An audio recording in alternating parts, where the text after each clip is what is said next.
पहले थे, आज से कुछ दिन पहले। आज लगता है कि वो दूसरे रूप में यहाँ परोसे गए, दूसरे रूप में आए। हमको लगता है कहीं न कहीं उनकी दिमाग में कोई कमजोरियाँ है, इसके चलते वो ऐसा बोल रहे हैं। और हम उनके बारे में कहना चाहते हैं, वो बार बार तुम ताम की बात करते हैं। आप जोड़ लीजिए, 1985 में वो विधायक बने, हम 1980 से विधायक हैं। उम्र में वो 74 साल के हैं, उम्र में हम 80 साल के हैं। तो वैसी परिस्थिति में तुम ताम करना कहाँ का उचित है, उसमें भी विधानसभा में। इसलिए हमको लगता है कि मानसिक संतुलन वो खो बैठे हैं, इसलिए वो ऐसा करते हैं। पहली बात। दूसरी बात, एक बार बार कहते हैं हमने तुमको मुख्यमंत्री बनाया। देहात में कहा जाता है कि भले भेड़िया सिर मुड़ाती है, उसको दोहे में चुचुअत होती है, कीड़ा काटता है तो वो सिर मुड़ाता है। उसी प्रकार से नीतीश कुमार 2014 में हार गए। सब लोग कहने लगा नीतीश कुमार इस्तीफा दो, इस्तीफा दो। अपनी लाज बचाने के लिए एक सीधा साधा आदमी को मुख्यमंत्री बनाने का काम किया। जीतन मांझी को उन्होंने अंडर एस्टिमेट किया था, समझ लिया था कि ये तो भुइयां मुसहर का परिवार है, हम जो कहेंगे वो करेगा।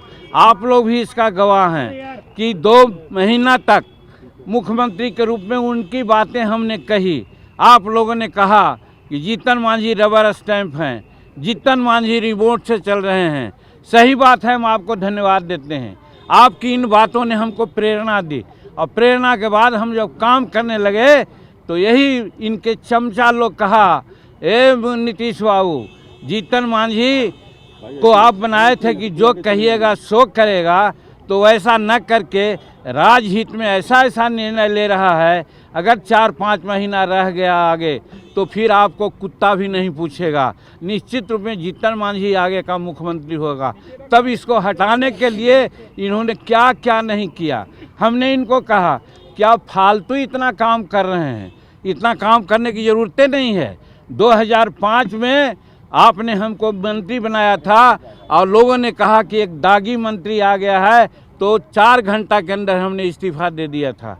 अगर आप चाहते कि मुख्यमंत्री पुनः हम बनना चाहते तो हम इस्तीफा दे देते, इसमें कहीं कोई बात नहीं। लेकिन ये बहुत लोगों के कहने पर क्या क्या उसमें कारगुजारी की आप लोग सब लोग जानते हैं। तो कहने का मेरा मतलब है कि नीतीश कुमार हमको बहुत हम योग्य थे इस समझ करके नहीं बनाया। उन्होंने बनाया कि जीतन मांझी भुइयां जात और मुसहर जात सीधा होता है, हम जो कहेंगे वो करेगा। लेकिन हम 9 महीना में जो किया आपके सामने है। और आज जब हम विधानसभा में आरक्षण पर बोलने की बात किया, हम अगर न बोलते तो कौन बोलता।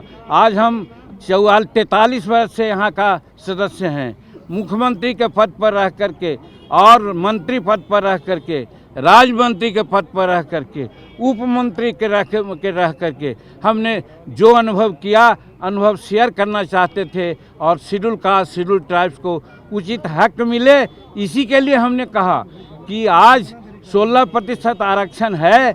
लेकिन आप जानते हैं कि कितना आरक्षण लाभ है और कितना लोग लाभान्वित हुआ है। आज हुआ है 7% आरक्षण है। इसको कौन देखेगा। आज 15 साल से ही हैं, इनके बड़े भाई छोटे भाई भी 15 साल से, 30 साल से आज 75, 73, 74 वर्ष हो गया। आज हम लोग मात्र 7 और 8% है, हमारा होना चाहिए 16%। अब जब ये आगे बढ़ा रहे हैं, 20% कर रहे हैं, तो 20% करने से क्या फ़ायदा है जब ये नहीं देखेंगे कि हमको 20% लाभ मिलता है या नहीं। यही कहना चाहते थे, लेकिन इस बात को सुनना। सुप्रीम कोर्ट ने कहा था आरक्षण प्रमोशन में कि साहब आप स्टेटस को रखिए, लेकिन स्टेटस को दूसरे राज्यों ने रखा, लेकिन ये स्टेटस को नहीं रखा और सामान्य वर्ग के लोगों को प्रमोशन दिया और शेड्यूल कास्ट के प्रमोशन को केप्ट इन अबेयंस रखा कि सुप्रीम कोर्ट का आदेश आएगा तब करेंगे। यही हम कहना चाहते थे। ऐसा दुबातिया बात मत बोलिए। इनसे टेलीफोन पर बात करके भी हमने कहा था, तो हमसे कहा था इन्होंने कि नहीं, दोनों को प्रमोशन हम साइमल्टेनियसली देंगे। लेकिन जब देने की बात आई तो सामान्य वर्ग का प्रमोशन मिला, अच्छी बात है, उनका हम विरोध नहीं करते हैं। लेकिन साथ साथ शेड्यूल कास्ट का भी आरक्षण होना चाहिए था, जो नहीं हुआ। यही कहना चाहते थे।